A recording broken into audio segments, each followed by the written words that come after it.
What's up, everyone? I want to make a video of the top 4 skills in demand in the HVACR industry, according to the Bureau of Labor Statistics. So without further ado, let's get right into it.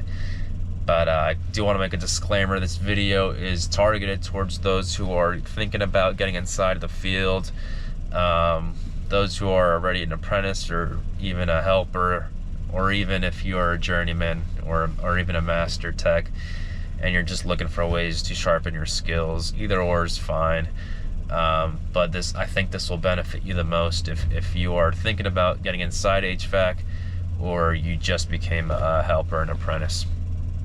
And this is not in any chronological order either. This is just,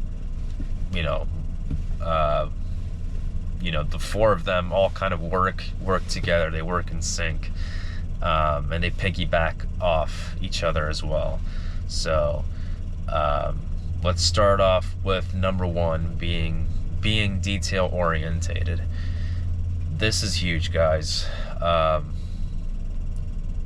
reason I say this is because the next 2 skills heavily depend on how detail orientated you are. So let's give some examples, right? And let's give real world examples. I'll give examples that have happened to myself, my own anecdotal experience. My own failures are the best way I can convey the point and give you guys the real deal, tell y'all what's up. So I'm gonna share a story of mine. This was when I was a journeyman and I was first getting into service. It makes me chuckle, it makes me laugh, because I look back and feel like a fool, but I mean, that's just the reality of it. We're all gonna make mistakes. All we can do for them is learn from them, and hope they're not too severe, right? So at the time I was doing residential full-time, and this was when I was just getting into service work. I get a no AC call. The customer's complaining it's blowing out warm air. So first thing I do is I go check my airflow. I didn't really check airflow. All I did was I heard the indoor blower motor going, and I assumed that my airflow is okay. That's my first mistake. I just made an assumption. I didn't actually check anything. So that being said, I go to my outdoor unit and I check my charge, right? Check my charge, and manufacturer's recommendation of my subcooling being around 8, and I have like a 2. So, in my head, I'm thinking, oh, well, my subcooling's low. Maybe I'm just low on charge. Maybe I have a leak somewhere. I can't find any traces of oil, so I mistakenly come to the conclusion, maybe it's just not charged right. So I start adding some charge, and I just keep dumping and dumping and dumping charge. And already some red flags should be coming off, because my line set run is not long at all. My mechanical room is right next to the outdoor unit. But in my head, I don't know what was going on. I just keep adding charge and adding charge. And this is where being detail orientated really comes into use.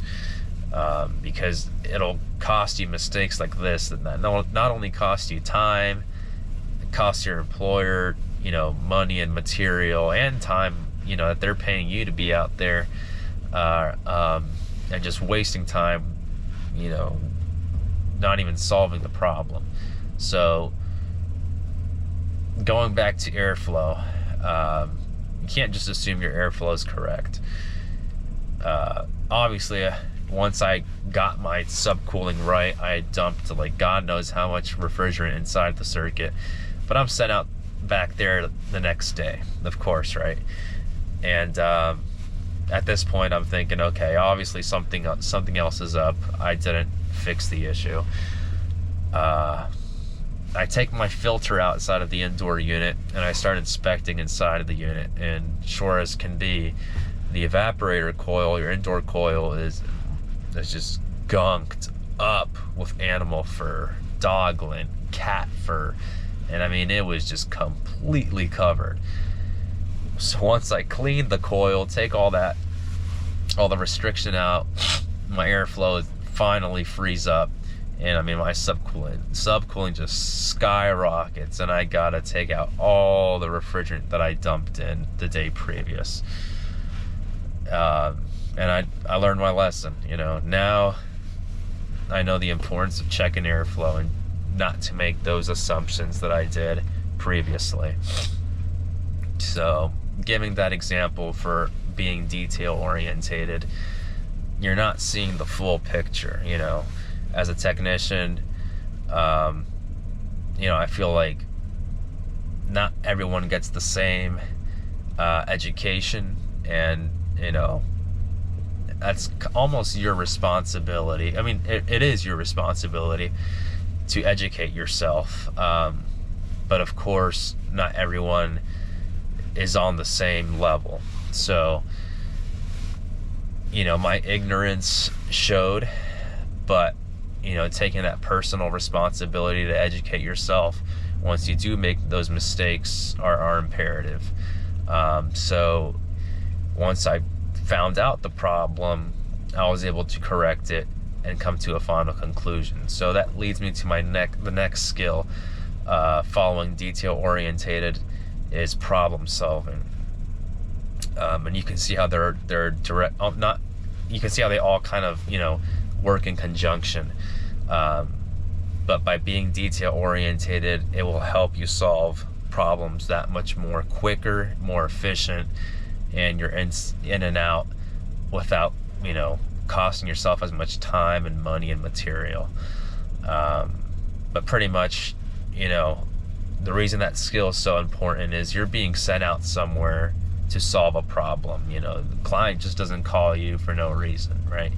Whether it's a maintenance agreement, whether it's a no AC, whether it's no heat, whatever the case may be, you're being sent out there to fix something. And being detail orientated, using your senses, sight, smell, what you can hear, all those tie together, right? If there was a leak, sometimes you can see the oil traces, sometimes you can hear the leak if it's big enough, and then if you're running your fingers down tubing, you can feel it, right? You got to use all your senses, and that's just an example from my own experience. But problem solving is really going to your confidence to be able to solve problems is going to increase the more you do it. So at first, you might struggle, you might take more time, you might be calling up your coworkers, and that's another big thing, is using all of your resources at your disposal. So it's not just your coworkers, it's not just the internet, it's not just YouTube, Google searches, it's not just forums online, the HVAC technician Facebook group, it's not just those. You have tech support, you have your IOMs, right? You have countless of resources at your fingertips nowadays, that you have your phone. So making use of all of your resources at your disposal is going to help you the most.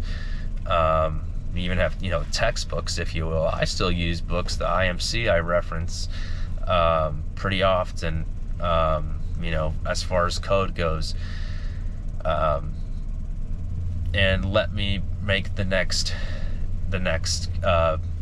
breakthrough to the next skill, and that is decision making.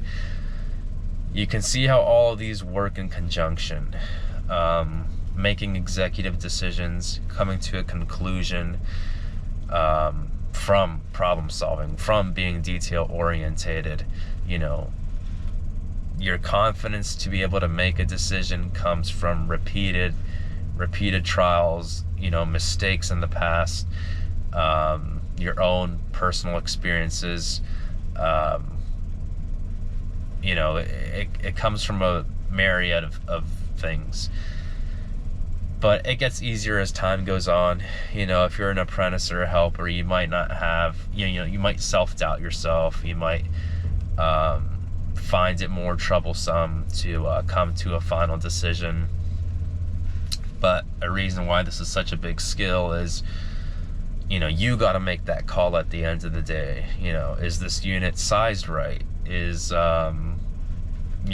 I have the correct metering device? Is my charge right? Whatever it is you're working on, you have to be able to make those decisions if they are correct, if they are accurate, if they are precise. It's up to you. It's your responsibility. So if you struggle with any of those things as is, you might want to take the time to kind of sharpen them. And all these things come with time and experience. So cut yourself some slack. You're not going to be perfect. You're going to make mistakes inevitably. But as I like to say, mistakes equals success, because the more mistakes you make, hopefully the less errors you make, and you know how to correct the problem now. So mistakes are indicators that you're getting closer to success. So don't be scared to take that risk. Don't be scared to make mistakes. It's only natural. It's part of the natural cycle of understanding anything, that you are going to have dips, that you're going to fail. So please, don't hold back. Don't let that fear hold you back from getting your hands dirty. And the last point is adaptability.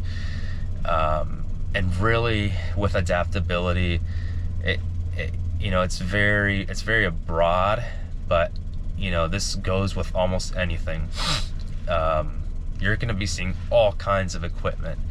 You're going to be working on air handlers, heat pumps, furnaces, boilers, fireplaces, refrigeration, rooftop units, water source heat pumps, cooling towers, pumps, whatever it is. You're going to be seeing a lot of different equipment. But they all have the same working principles. And they all kind of work, the same way, whether it's an appliance like a frickin' microwave, or, whether it's a big appliance like a 120,000 BTU furnace, or whatever the case may be. They all share the same principles. They all kind of have a similar baseline, if you will. So being able to work on different equipment, not having that fear in the back of your head of, I can't do this because I don't have training in this, or I can't do this because I've never seen it before. You can't let those mental roadblocks get in your way. And it's not even just about the equipment. It's about being flexible. It's about adapting to different scenarios you're in. Whether you're in a crawl space, an attic, going up, ladders, you gotta be adaptable. You can't let your environment dictate you into stagnation. You're gonna be in different climates, right? Extreme weather, hot, cold. You're gonna be sweating, you're gonna be shivering. And this even goes into clients and customers. You're going to be running into all kinds of different people. Some people you're just not going to get along with. The vast majority you do, but even when you get those clients that you don't get along with, you still have to, be friendly, be cordial. You still got a business to run at the end of the day, so you can't just be rude and go on your merry way. Sometimes these customers can be a pain, and that's just the reality of things. You have to be adaptable. So tying all this together is what makes a good a well-rounded technician. And just to give a brief background on myself, I've been doing mechanical contracting work for probably about 3 years now, and I also have a background in residential HVAC. So I will say that those 4 skills that the Bureau of Labor Statistics gives is honestly a great baseline. And you know, if you're already in the field, just sharpening those skills will make you that much more efficient and quicker. And hopefully, if you've been thinking about getting into HVAC, this gives you a better understanding of, you know, what's expected of you, what am I going to run into, and what's your day-to-day biggest skills that you're going to be using in and out. So that's all I got. Take care. For HVAC workers, looking at our skills data, detail-oriented, problem-solving, and decision-making, and then adaptability are the top 3 skills for HVAC.